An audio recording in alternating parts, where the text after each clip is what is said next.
Bien-aimé, je suis heureuse de vous retrouver ce midi pour une parole pour toi. J'espère que vous êtes nombreux à attendre ce rendez-vous. Nous allons toujours aujourd'hui continuer sur le même thème, dans la même série que ce que nous avons commencé depuis, je crois, deux semaines. Être célibataire et heureux. Donc aujourd'hui, je vais partager avec vous 8 affirmations qu'un célibataire qui veut être heureux doit faire quotidiennement. Il doit s'approprier ces affirmations et les déclarer dans sa vie et les déclarer chaque jour, chaque semaine sur sa vie. Ces affirmations sont tirées de ce livre que je vous présente et que je vous recommande. Si vous êtes un célibataire et un peu malheureux, un peu désespéré, un peu se posant beaucoup de questions, en tout cas, je vous invite à le trouver, à le chercher, à le trouver, à le lire. Il s'appelle Célibataire et heureux dans un monde de couple. Et l'auteur, c'est Harold J. Sala. Je pense que vous pouvez le trouver. Celui-là, je l'ai acheté à la CLC, mais je pense que vous pouvez le trouver dans d'autres librairies. Donc, en tout cas, je vous le recommande. Et c'est de ce livre que j'ai tiré les 8 affirmations que je vais partager avec vous ce midi. Donc, la première affirmation dit « Je m'accepte comme une personne de valeur précieuse ». Ce n'est pas parce qu'on est célibataire qu'on n'est pas une personne de valeur. Ce n'est pas parce qu'on est célibataire qu'on n'est pas précieux aux yeux de Dieu. Quel que soit nos statuts matrimoniaux, nous avons, du point de vue de Dieu, peut-être que la société, peut-être que les coutumes, les traditions, même traditions de l'Église, nous font croire qu'on n'est pas une personne de valeur précieuse, mais je peux vous affirmer et vous assurer que du point de vue de Dieu, vous êtes une personne de valeur. Et lorsque vous acceptez cette vérité, lorsque vous prenez à votre compte cette affirmation, vous êtes en mesure d'être pleinement ce que Dieu veut que vous soyez. Donc je voudrais que ce midi, tu notes ça. Je m'accepte comme une personne de valeur, une personne précieuse. Et parce que je m'accepte ainsi, je suis sûr que je vais devenir tout ce que Dieu a prévu que je sois. Deuxième affirmation, je veux soumettre ma volonté à celle de Dieu en ce qui concerne le mariage. En disant ça, tu es en train de répondre à quelle question? Tu es en train de répondre à cette question. Qui est responsable de ma vie? Est-ce que c'est moi qui suis responsable de ma vie? Ou bien est-ce que c'est le Seigneur? Si c'est le Seigneur qui est responsable de ma vie, c'est que le Seigneur connaît mes besoins. Il sait si j'ai besoin d'un mari. Il sait si j'ai besoin d'une femme. Et il est en mesure de répondre à ce besoin. Cela n'est pas quelque chose qui lui est impossible. Donc, si je sais, je suis sûr que c'est Dieu qui est responsable de ma vie, en ce moment, dans la situation dans laquelle je suis, je veux soumettre ma volonté à celle de Dieu en ce qui concerne le mariage. En faisant cette affirmation, tu es en train de dire, Seigneur, je reconnais que toi, mon Père, tu connais mieux mes besoins que moi-même et tu sais ce qui est le mieux pour moi dans la situation dans laquelle je me trouve aujourd'hui. Quand en tant que célibataire, on se désespère, c'est comme si on est en train de dire à Dieu, tu n'es pas un bon père. Tu ne réponds pas à mes besoins comme un bon père le ferait. Et ça, ce n'est pas vrai. Donc, je veux soumettre ma volonté à ta volonté, Dieu, mon Père, en ce qui concerne le mariage. Deuxième affirmation très importante. Troisième affirmation, qui est tout aussi importante, c'est de dire que je préfère être dans la volonté de Dieu et célibataire plutôt qu'en dehors de la volonté de Dieu et marié. Parce que le fait de voir que les côtés sombres du célibat et de vouloir à tout prix être marié peut t'amener à sortir de la volonté parfaite de Dieu. Donc tu dois affirmer, Seigneur, je veux être dans ta volonté. Même si cette volonté, c'est que je sois célibataire pour le moment, je veux être dans cette volonté plutôt que de me retrouver marié et étant en dehors de ta volonté. Parce qu'on peut se marier en étant en dehors de la volonté de Dieu quand on est trop préoccupé par les situations qu'on vit en tant que célibataire et on veut le mariage à tout prix. Cela peut nous amener à sortir de la volonté de Dieu. En faisant cette affirmation, tu es en train de dire, je reconnais que le célibat peut être la volonté de Dieu pour moi pour le moment. Ça peut être temporaire, ça peut être, mais c'est la volonté de Dieu. Donc j'accepte cette volonté, j'accepte de faire cette volonté. Et vous savez, ça c'est pas seulement pour les célibataires, mais pour nous tous. Lorsque nous nous inscrivions dans la volonté de Dieu, lorsque nous sommes au cœur de sa volonté, il comble nos besoins. Donc c'est vrai, j'ai dit la semaine dernière qu'en tant que célibataire, tu as des besoins spécifiques. Mais en acceptant de t'inscrire dans la volonté de Dieu pour toi, il comblera ces besoins spécifiques en cette saison, en attendant que tu sois marié, si telle est sa volonté pour toi, ou en ne te mariant pas, si telle est également la volonté de Dieu pour toi. Mais tu déclares que tu préfères être dans sa volonté célibataire que être en dehors de sa volonté mariée.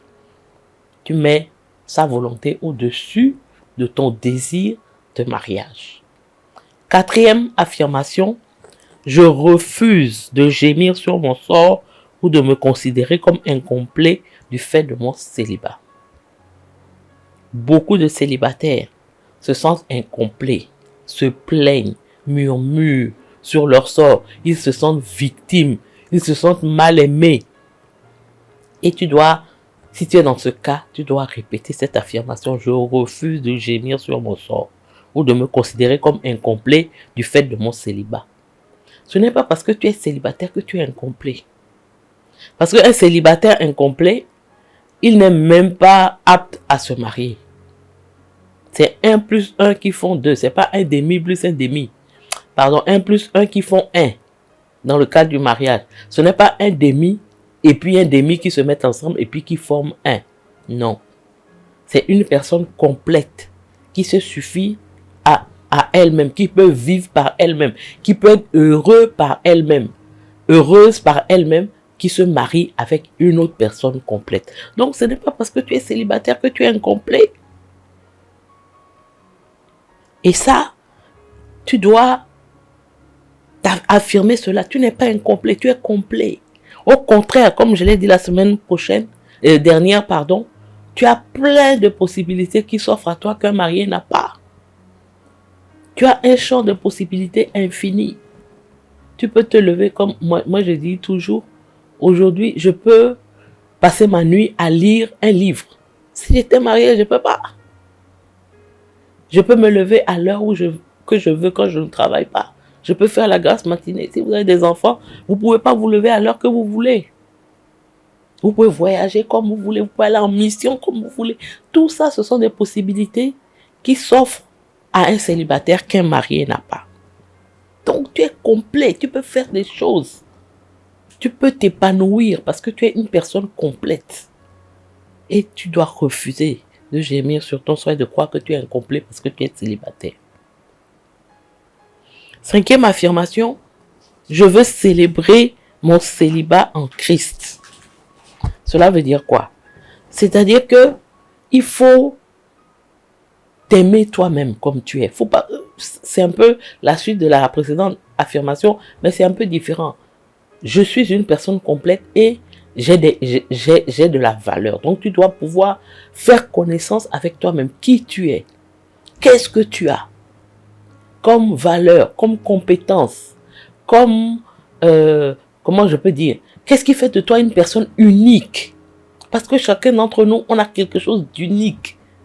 Donc, toutes ces choses-là, tu dois faire en quelque sorte un inventaire de qui tu es. En quoi j'excelle? Quels sont les domaines dans lesquels je peux faire la différence? Et en faisant cet inventaire, tu dois prendre conscience de toutes les portes qui sont ouvertes devant toi parce que tu es célibataire. Souvent, on fait le contraire. On ne voit que les portes qui sont fermées parce qu'on est célibataire. Mais non, parce que tu es célibataire, il y a des portes qui sont ouvertes. Et ces portes-là seraient fermées si tu n'étais pas célibataire. Il y a un champ de possibilités, de choses que tu peux faire parce que tu es célibataire. Il faut faire cet inventaire de tes compétences, de caractère unique et commencer à explorer ce champ de possibilités qui est devant toi parce que tu es célibataire. La 6e affirmation, c'est celle qui dit que je décide de sublimer mon énergie sexuelle en la mettant au service d'activités constructives. Je décide de sublimer mon énergie sexuelle en la mettant au service d'activités constructives. C'est un peu la même chose que ce que j'ai dit la semaine dernière. L'une des difficultés d'être célibataire, ce sont les tentations sexuelles. Mais ici, sublimer cela, ça passe par 2 choses. D'abord, la première chose, c'est qu'il faut éviter de se mettre dans ce qui va nous pousser à avoir ces tentations. Ça peut être des livres, ça peut être des films, ça peut être des programmes télé, ça peut être nos pensées. Donc, il faut que on abandonne toutes ces choses. Et ensuite, comme le dit 1 Corinthiens 9, verset 27, que je vais lire rapidement, je lis dans la version Parole vivante, qui est un peu plus explicite pour moi que la version Louis II. 1 Corinthiens 9, verset 27 dit « J'entraîne mon corps par l'endurcissement et la discipline, afin de le réduire à ma merci. Je le maîtrise et le maintiens asservi, de peur qu'avoir appelé les autres au combat et leur avoir proclamé la bonne nouvelle, je me trouve moi-même disqualifié. » Apprendre à soumettre notre corps. Apprendre à soumettre notre volonté. À notre volonté, toutes les pensées qui peuvent nous induire dans des tentations sexuelles. Donc tu dois décider de sublimer ton énergie sexuelle. Et tu dois le mettre au service des choses, des activités, de tes choix, des choses qui sont constructives. Souvent, on le dit, et c'est vrai, c'est l'oisiveté qui est la mère de tous les vices. C'est parce qu'on est oisif. C'est parce que l'énergie qu'on a, la force qu'on a, je dirais la vie qu'on a en nous, on ne la met pas dans des passions constructives, dans des choses qui vont nous construire, qu'on va la mettre dans des passions destructrices et que cela va nous amener à vivre dans l'impudicité ou bien dans la fornication. Donc tu dois décider, tu dois affirmer que cette énergie que tu as, tu vas la mettre dans des choses qui construisent. Un célibataire a plus de temps pour rendre visite, pour s'investir dans la vie des autres, dans la vie de ses neveux, dans la vie de ses cousins, dans la vie de l'église, dans la vie de toutes les personnes que le Seigneur met sur ta route. Tu peux t'investir dans la vie de ces personnes. Tu peux faire d'autres activités. Tu peux être au service de l'église. Tu peux être au service de la société. Tu peux. Tout cela va je dirais, t'occuper de manière positive et va t'éloigner des choses qui peuvent t'amener à tomber dans la tentation sexuelle. Donc tu décides, c'est une décision. Tu fais cette affirmation, je décide. 7e affirmation, j'interdis à l'amertume de s'insinuer dans ma vie. Souvent, c'est ça. Il y a cette amertume qui s'insinue dans notre vie du fait de notre situation de célibataire, du fait qu'on cherche, qu'on ne trouve pas, du fait qu'il y a eu plusieurs échecs dans ce domaine, du fait qu'on a l'impression de se battre contre une forteresse qu'on n'arrive pas à renverser. Mais l'amertume, c'est un choix. Tu peux choisir de vivre dans l'amertume, comme tu peux choisir de ne pas vivre dans cette amertume. Et je voudrais lire un passage qui se trouve dans 2 Corinthiens 4, les versets 8 et 9. C'est Paul qui parle. Et nous savons tous que Paul est l'un des célibataires les plus illustres de la Bible, en dehors de Jésus. Ce qu'il dit ici, ça n'a pas vraiment un lien direct avec le célibat. Je ne pense pas que c'est à cause de son célibat qu'il parle de ça. Mais ça fait partie des choses auxquelles, en tant que célibataire, on peut faire face. Des difficultés auxquelles on peut faire face. Et ce passage dit, toujours dans la version Parole vivante, traqué et opprimé de tous côtés, et cependant jamais subjugué par la peur, fréquemment désemparé, jamais découragé. Souvent nous sommes perplexes et ne savons pas quel chemin prendre, mais nous n'abandonnons pas. Nous connaissons l'angoisse et le dénuement, mais non le désespoir. Verset 9, on nous persécute, mais nous ne nous sentons pas délaissés. Nous sommes jetés à terre, mais nous nous relevons et poursuivons notre route. Ça, c'est des difficultés qui sont communes, je pense, à tous les chrétiens. Célibataires, mariés, peu importe. Donc, en tant que célibataire, tu dois faire sienne ces paroles. Quand moi je lis souvent ce passage, je me dis, ah, donc le grand apôtre Paul, lui aussi, il a vécu ces choses. Lui aussi, il a été désemparé. Lui aussi, il a été perplexe devant certaines situations. Lui aussi, il a connu l'angoisse, le dénuement. Il a été traqué, il a été opprimé de tous côtés. Souvent, c'est ce que beaucoup de célibataires ressentent. L'oppression, la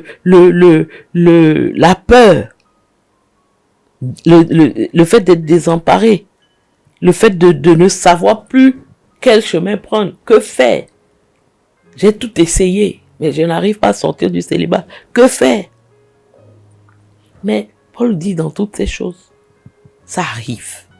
Mais lui, il ne se décourage pas. Lui, il ne se laisse pas aller au désespoir. Lui, quand il vit ces choses, il ne se sent pas délaissé. Parce que Dieu a promis qu'il sera avec lui tous les jours jusqu'à la fin de sa vie. Il se relève et il poursuit sa route lorsqu'il tombe à terre. Donc tout cela nous montre que face à ces choses qui peuvent être réelles dans la vie d'un célibataire, au fait de se sentir opprimé, de se sentir perdu, de ne plus savoir comment faire, de ne plus savoir vers qui se tourner, tout ça, c'est vrai, ça peut arriver. Mais Paul dit, dans toutes ces choses, lui, il ne perd pas espoir. Lui, il ne se décourage pas. Mais comment il le fait? C'est ça que je voudrais que tu retiennes. Il donne la réponse dans les versets 16 et 18 de ce même chapitre 4. Dans le verset 16, il dit, « Voilà donc pourquoi rien ne saurait abattre notre courage et pourquoi nous ne faiblissons pas, bien au contraire. Si, extérieurement, notre corps s'épuise et se détériore, intérieurement, nous sommes renouvelés et revêtus de force neuve de jour en jour. » Voilà l'un des secrets de Paul. Le renouvellement quotidien. Il faut que tu demandes au Seigneur en tant que célibataire, chaque jour, de renouveler tes forces, de renouveler ta vigueur, de renouveler et de te revêtir de forces neuves pour pouvoir vivre ce temps. Des forces neuves pour combattre la solitude, des forces neuves pour combattre les tentations sexuelles. Tu dois pouvoir demander ces choses au Seigneur. Et deuxième secret de Paul qu'il dévoile au verset 18, il dit aussi, n'attachons-nous pas nos regards aux choses visibles, mais aux réalités invisibles. Ce que l'on peut voir ne dure qu'un temps. Les réalités invisibles demeurent éternellement. Le célibat, c'est pour un temps. Le mariage, c'est pour un temps. Ce qui demeure éternellement, c'est la vie éternelle. Donc, gardez les choses en perspective. La bonne perspective, c'est parce que souvent, nous réduisons notre perspective aux choses immédiates, à court terme, que nous pouvons être désespérés parce que nous sommes célibataires. Mais quand tu mets les choses en perspective, quand tu gardes la bonne perspective, quand tu gardes en tête que la bonne perspective, c'est la vie éternelle, la vie sur terre, célibataire ou marié, quelle importance, parce que tu as la vraie perspective, la bonne perspective.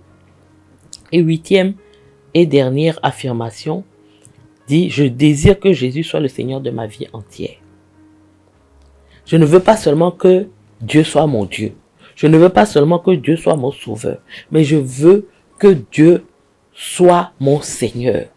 Ça veut dire que quand tu déclares que Dieu est ton Seigneur, ça veut dire que tu dis que ton avenir est sous sa responsabilité. Ce que tu vas devenir demain est sous sa responsabilité. Si tu vas te marier, c'est sous sa responsabilité. Si tu vas rester célibataire, c'est sous sa responsabilité. Donc toi, tu n'as pas de souci à faire. Sauf si tu penses que Dieu n'est pas bon. Mais si tu sais que Dieu est bon et que tu déclares, tu décides de mettre ta vie sous sa seigneurie, ce qui peut t'arriver ne peut que être quelque chose de bon. Parce que Dieu n'est pas un Dieu sadique, comme j'ai l'habitude de le dire. Il ne prend pas plaisir à voir souffrir ses enfants. Jamais. Dieu est bon. Dieu est bon. Quel que soit ce que tu traverses, Dieu est bon. Et si tu déclares, tu décides, tu dis que tu désires qu'il soit le Seigneur de ta vie entière, que tu le mets sur le trône de ta vie, il va te conduire là où il faut. Il va t'amener à vivre une vie pleine, une vie qui t'épanouit, quelle que soit la situation dans laquelle tu te trouves. Le fait de déclarer que Jésus est ton Seigneur, de te soumettre à son autorité, de lui donner carte blanche par rapport à ta vie, à ta situation, va t'aider à vivre ce célibat dans la joie, dans la paix. Vraiment, voilà les 8 affirmations que je voulais partager avec toi. J'espère que tu vas faire sienne ces 8 affirmations, que tu vas les déclarer sur ta vie.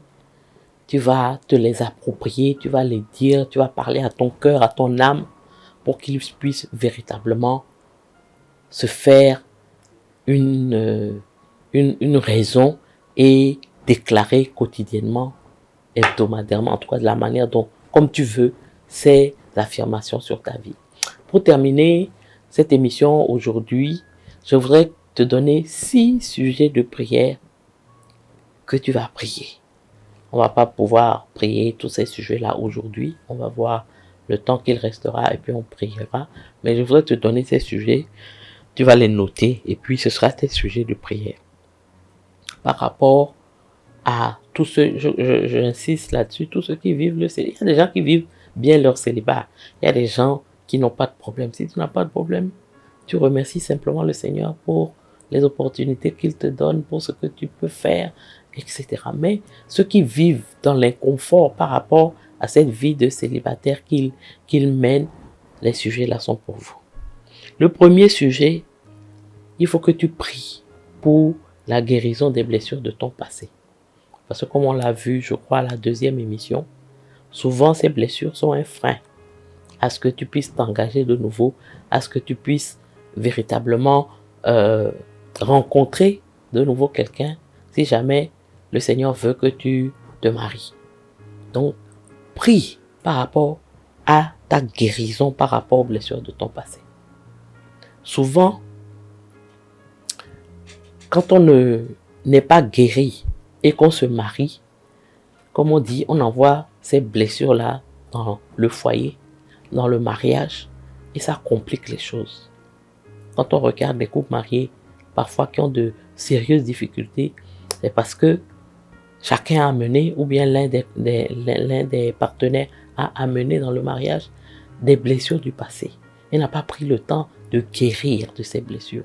Il n'a pas pris le temps de devenir, comme je dirais, complet.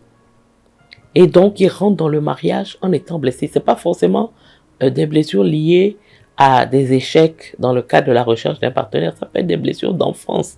Ça peut être des blessures émotionnelles comme le rejet, la trahison qu'on a éprouvées dans l'enfance qui n'ont pas été guéries. Et quand on rentre avec ces bagages-là dans le mariage, ça complique la chose. Donc, ça doit être un sujet de prière. C'est peut-être pour ça que le Seigneur ne veut pas te précipiter dans un mariage. Parce qu'il sait que tu n'es pas guéri. Il sait que tu n'es pas guéri. Et quand tu vas rentrer dans le mariage avec cette blessure, sachant que le mariage ne va pas guérir les blessures. Vous voyez, le mariage ne guérit pas les blessures. Ce n'est pas le mariage qui va guérir les blessures.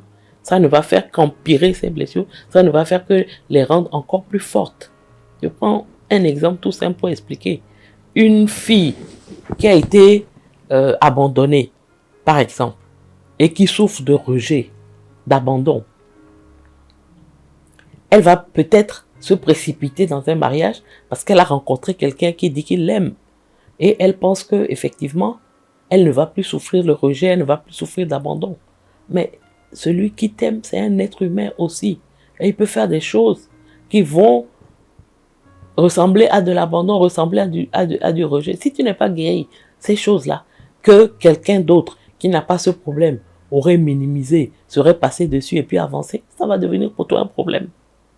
Et souvent ton partenaire qui n'a pas ses blessures, bien qu'il ne les reconnaît même pas, va se dire, mais pourquoi il réagit de manière aussi dramatique par rapport à telle situation? Mais c'est parce que quand tu as une blessure qui n'est pas guérie et puis quelque chose, on vient encore appuyer dessus, vous savez ce que c'est? Ce que ça fait, c'est ça.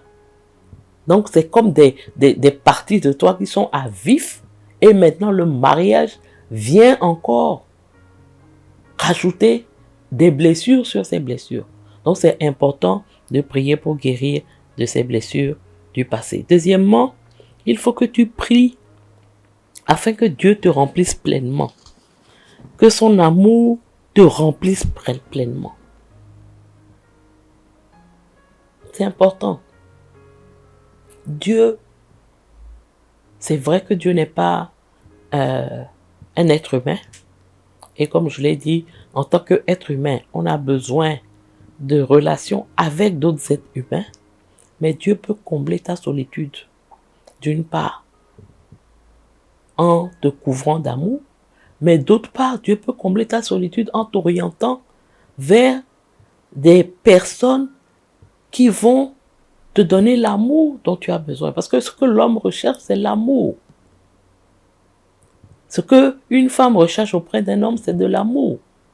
Ce qu'un homme recherche auprès d'une femme, c'est de l'amour. Mais en tant que célibataire, c'est pas parce que tu n'es pas marié que ton besoin d'amour ne peut pas être comblé par un frère, par une sœur, par un ami. Quand on parle d'amour, on ne parle pas de sexualité, on parle d'amour. Le simple fait d'avoir une amie qui puisse te prendre dans ses bras quand ça ne va pas. Souvent, c'est ce dont tu as besoin. Ce n'est pas forcément d'un mari ou d'un homme ou d'une femme. Donc, si tu pries, le Seigneur va te remplir pleinement. Le Seigneur va te rendre épanoui. Le Seigneur va lui-même combler ton besoin, mais aussi, il va utiliser les êtres humains qu'il a mis autour de toi pour combler ce besoin. Souvent, Dieu utilise les hommes pour combler nos besoins, les autres. Il va te donner un ami, une amie, un partenaire, quelqu'un qui va répondre à ton besoin d'amour, à ton besoin comment dire, d'entrer en relation avec d'autres êtres humains. Ça, c'est important. Troisième, il faut que tu pries pour ta joie et ta paix. Que tu te donnes une joie et une paix parfaite. La joie et la paix, on peut l'avoir en Christ, même lorsqu'on souffre, lorsqu'on est malheureux, lorsqu'on traverse des situations difficiles. La différence entre la joie et le bonheur, c'est que le bonheur dépend des circonstances. Alors que la joie, elle est là. Elle ne disparaît pas parce qu'il y a des difficultés. En tout cas, la joie que Dieu donne, la joie qu'on trouve en Christ, c'est pas une joie qui va et qui vient en fonction de est-ce que j'ai mangé, je n'ai pas mangé, est-ce que je travaille ou je ne travaille pas. C'est une joie, une paix qui surpasse toute intelligence. Et c'est une paix, une joie qu'on peut ressentir au plus profond de soi-même, même lorsque les circonstances environnantes ne nous apportent pas cette joie. Donc, c'est un sujet de prière très important en tant que célibataire. Que le Seigneur te donne une paix et une joie parfaite. Refuse que ton célibat soit un sujet de tristesse.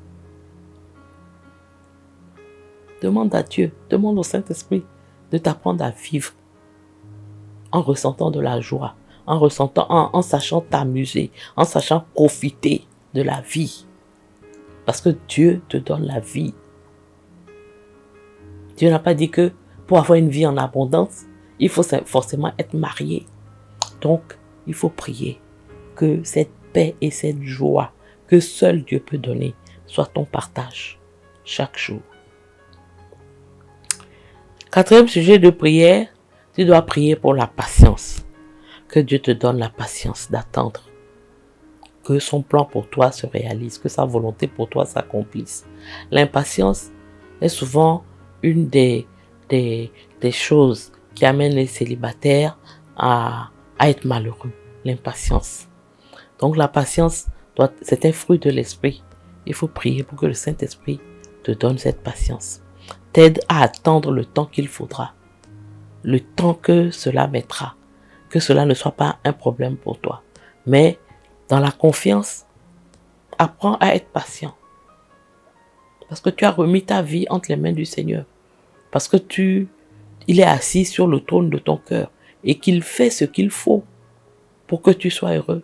Il faut attendre son temps. Il faut attendre le moment qui est convenable. Ne pas précipiter les choses. Souvent, beaucoup de célibataires se sont précipités dans des mariages à cause de l'impatience, à cause du fait qu'ils ne supportaient plus de voir leurs petites sœurs, leurs petits frères se marier avant eux. Et la patience, c'est quelque chose qui est important. Il faut prier pour ça, que le Seigneur te donne cette patience. Et 5e sujet, il faut prier pour faire confiance à Dieu. Parce que c'est souvent parce qu'on ne fait pas confiance en Dieu qu'on s'inquiète, qu'on se soucie, comme je l'ai dit dans l'affirmation que tu dois faire pour dire que Jésus est ton Seigneur. Quand tu lui fais confiance, c'est facile de patienter. C'est facile d'attendre. C'est facile de passer le temps de célibat de manière tranquille. Parce que tu sais que tout concourt à ton bien. Tout ce qu'il fait. Même des choses qui te semblent difficiles aujourd'hui à supporter. Tout cela te prépare. Concourt à ton bien. Donc, il faut prier pour que le Seigneur t'apprenne. Si vraiment tu es quelqu'un qui t'inquiète beaucoup, qui se soucie, qu'il t'apprenne à lui faire confiance, à se reposer en lui, à dire Seigneur, je sais que tu ne m'as pas abandonné, tu ne m'as pas oublié. Tu ne m'as pas laissé, tu ne me laisses pas dans cet état de célibat pour me faire souffrir comme ça. C'est parce que tu es en train de faire concourir toutes choses à mon bien. Je te fais confiance pour cela. C'est important. C'est important pour être épanoui, heureux en tant que célibataire. Et dernier sujet de prière, il faut prier pour ton futur conjoint. Parce que parfois, le célibat que tu vis, c'est simplement parce que ton conjoint n'est pas prêt. Peut-être Dieu a déjà identifié quelqu'un pour toi. Il a déjà prévu quelqu'un avec qui tu vas te marier. Mais cette personne n'est pas prête. Comme toi aussi, tu peux être le choix de Dieu pour quelqu'un et tu n'es pas prête. Donc il faut prier pour ton futur conjoint en tant que célibataire pour que, si c'est parce qu'il n'est pas prêt que les choses durent, qu'il s'apprête, qu'il fasse ce que le Seigneur veut. Je lisais justement dans ce livre Célibataire heureux, l'histoire d'un couple de missionnaires américains. Donc, ils sont partis tous les deux en mission. Un jeune homme et une jeune fille sont partis tous les deux en mission à 10 000 km de leur ville aux États-Unis. Et ils se sont retrouvés sur le champ missionnaire. Ils sont tombés amoureux l'un de l'autre. Et ils se sont rendus compte que tous les deux, ils venaient de la même ville, du même quartier. Ils habitaient dans des immeubles qui étaient à 200 mètres l'un de l'autre. Mais il a fallu que chacun quitte les États-Unis pour aller à 10 000 km en mission quelque part pour se rencontrer. Vous imaginez? Si un avait refusé, il dit, je ne vais pas, moi je veux me marier. Pourquoi? Je sais que là où je vais aller, là, à 10 000 km, je ne vais pas trouver de conjoint. Parce que parfois, c'est certaines femmes surtout qui vont en mission. C'est comme si elles hypothéquaient leur chance de se marier parce que il y a vraiment, vu du côté humain, enfin, à vue d'homme, c'est impossible qu'elles puissent rencontrer quelqu'un sur le champ missionnaire là-bas avec qui elles puissent se marier. Vous voyez, ces deux jeunes, ils ont dû rentrer dans la volonté de Dieu pour eux, pour aller chacun sur le champ missionnaire et se rendre compte qu'ils auraient pu se rencontrer dans leur quartier, mais le Seigneur n'a pas permis. Il a fallu que chacun fasse ce pas de foi avant qu'ils ne puissent se rencontrer. Il y a des histoires comme ça qui nous encouragent à prier que la volonté de Dieu pour nous se fasse. Mais peut-être que le Seigneur attend quelque chose de toi, dans ta préparation, dans quelque chose qu'il te demande de faire avant, etc. Donc, prie pour ce conjoint-là aussi. Pour que, si c'est lui qui bloque, si c'est lui qui prend son temps, que le Seigneur hâte les choses pour qu'il puisse permettre que vous puissiez vous rencontrer. Donc, voilà les 6 sujets que je voulais partager avec vous. J'espère que vous avez pris une note, parce qu'aujourd'hui, il y avait beaucoup de choses à noter, des affirmations 8 que vous devez faire et les 6 sujets de prière pour lesquels vous devez prier. Donc, aujourd'hui, j'ai partagé avec vous ce que je voulais partager. On va prendre le temps de prier par rapport à ces sujets, quelques-uns d'ici la fin de l'émission. Mais je voudrais vous annoncer que nous avons créé une adresse mail consacrée, destinée spécialement à tous ceux qui suivent Une Parole pour Toi et qui ont des préoccupations, qui ont des questions, qui veulent peut-être tout simplement contribuer, donner leur témoignage. J'ai vu que beaucoup ne font pas, n'arrivent pas à participer en ligne. Peut-être que c'est un peu difficile, mais cette adresse a été créée. Je vais essayer de retrouver. Je ne sais plus où j'ai mis, mais c'est Une Parole pour Toi en toutes lettres. U-N-E. Ça va s'afficher à l'écran. Vous allez regarder. Une Parole pour Toi 225 @gmail.com.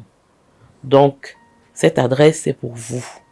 Vous pouvez écrire là-bas, envoyer des mails, votre contribution, ce que vous pensez de l'émission, peut-être des sujets auxquels on n'a pas pensé, que vous souhaitez qu'on puisse évoquer.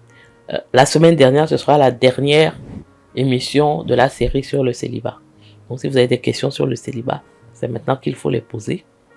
Et nous allons également lancer, parce que la semaine prochaine, on va aborder divers sujets, les questions qu'on se pose le plus souvent, quelques petites questions. Donc, il y a une question que nous allons afficher. Nous allons vous envoyer le lien pour ceux dont on a les adresses ou qu'on va afficher sur la page Facebook. Et nous voulons que vous participiez à répondre à cette question-là. Et la semaine prochaine, on va en parler. Si vous avez d'autres préoccupations, faites-les savoir. Et la semaine prochaine, ce sera la dernière émission sur le célibat avant qu'on ne passe au mariage, à la série sur le mariage. Donc, voilà. On va terminer avec la prière. Je voudrais prier pour vous par rapport au sujet qu'on a évoqué. Je vais choisir quelques-uns. Je vais prier d'abord afin que le Seigneur vous remplisse de sa joie et sa paix parfaite. Et que vous ne soyez pas des gens tristes. Que Dieu vous apprenne à vivre, à profiter de votre célibat. Seigneur, je voudrais te prier pour tes bien-aimés qui sont à l'écoute ce midi et qui sont célibataires et qui se sentent tristes, qui se sentent incomplets, qui se sentent diminués, qui se sentent laissés pour compte, qui ont le sentiment que tu ne les aimes pas, que tu ne te soucies pas d'eux. Je voudrais, Seigneur, que ce midi, ton Saint-Esprit leur rende ministère, que le Saint-Esprit parle à leur cœur, que le Saint-Esprit leur communique la joie, la paix, cette joie et cette paix que toi seul tu peux donner. Et que au-delà des circonstances qu'ils traversent, au-delà des difficultés qu'ils rencontrent dans leur quotidien, qu'ils puissent, ô Éternel, puiser en toi la joie et la paix que toi seul tu peux donner, que ton esprit seul peut donner. Seigneur, je bannis de leur vie toute tristesse, je bannis de leur vie tout sentiment d'amertume, tout souci par rapport à leur situation. Et je prie que toi, tu leur montres comment vivre pleinement, comment vivre en étant joyeux, comment vivre en s'amusant, comment vivre en profitant de ce temps de célibat. Qu'ils puissent saisir toutes les opportunités, toutes les portes qui s'ouvrent devant eux en tant que célibataires. Toutes ces opportunités qu'ils ont de te servir, de servir les autres, d'être au service de leur famille, d'être au service de leurs amis. Que toutes, surtout toutes, je prie particulièrement pour les femmes parce que Nous voyons souvent que ce sont les femmes qui souffrent le plus du célibat forcé. En général, pour les hommes, c'est un choix. Mais je voudrais que toutes ces personnes, surtout les femmes, surtout mes sœurs, qui se sentent tristes, découragées, abattues, parce qu'elles veulent se marier, qu'elles ne le trouvent pas, que tu remplaces cette tristesse par ta joie, par ta paix, que tu remplaces cette tristesse par le sentiment d'être aimé, d'être apprécié, cette joie à pouvoir mettre en œuvre les compétences, les dons, les choses que tu as mises en elles, qui est en eux, qui sont uniques. Seigneur, je prie qu'elles ne voient pas le verre à moitié vide, mais le verre à moitié plein. Pour que, Seigneur, elles puissent profiter pleinement de ce temps pour faire les choses que tu veux qu'elles fassent. Je prie d'une manière générale pour tous les célibataires qui éprouvent de l'amertume, de la tristesse par rapport à leur situation. Remplis leur cœur de la joie et de la paix qui viennent de toi, Seigneur. Nous savons que ce n'est pas le mariage ou le célibat qui nous rend heureux. C'est toi, c'est ta joie et ta paix qui nous rendent heureux. C'est l'assurance que nous avons, que nous t'appartenons, que nous allons vivre l'éternité avec toi. C'est ça qui est la source profonde de notre joie. C'est toi qui es notre joie. Et que nous puissions trouver, que chaque célibataire puisse trouver en toi la joie et la paix.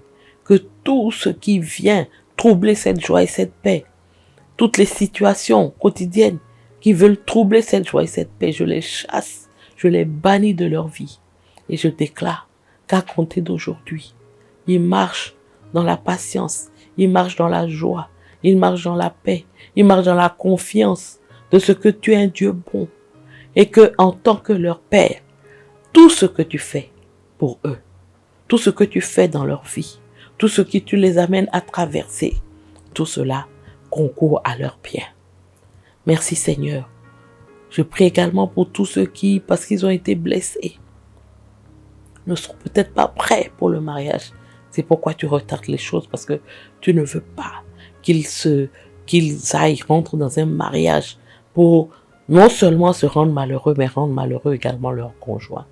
Que Seigneur, tu les conduises dans ce processus de guérison, que tu les conduises vers les personnes qui peuvent les accompagner dans ce processus pour pouvoir guérir leur cœur, afin que ce cœur soit entier, soit complet avant de s'engager dans le mariage. Seigneur, tu connais toutes les autres situations que tes enfants traversent. Tu connais toutes les autres choses qui forment comme un blocage à leur situation de mariage. Je prie que tu te lèves en leur faveur en cette saison.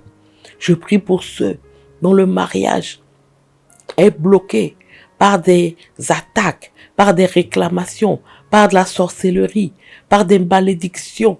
Et je déclare que à l'instant même, tu les délies, tu les libères, tu manifestes, tu te lèves et tu brises ces malédictions et tu leur donnes de pouvoir entrer en eux-mêmes, entrer dans un combat pour identifier ces réclamations et les régler, que tu mettes les personnes ressources qu'il faut autour d'elles pour pouvoir les entraîner, les accompagner dans ce combat, afin que tout ce qui est d'origine spirituelle et qui s'oppose à ce qu'ils sortent du célibat, ces choses soient détruites, renversées, vaincues dans le précieux nom de Jésus.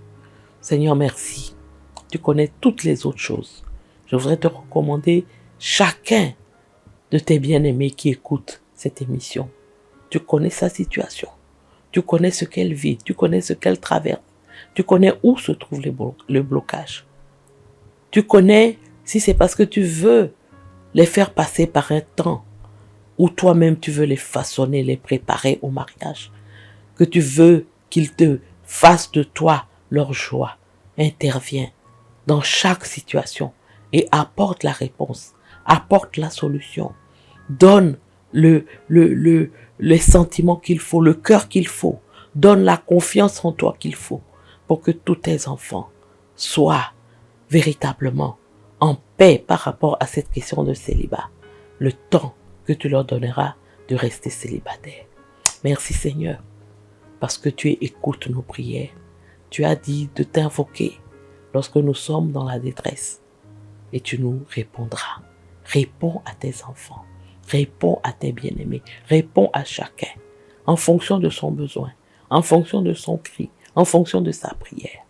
Et que tout cela tu le fasses pour la seule gloire de ton nom. C'est au nom précieux de Jésus que j'ai prié. Amen. Amen.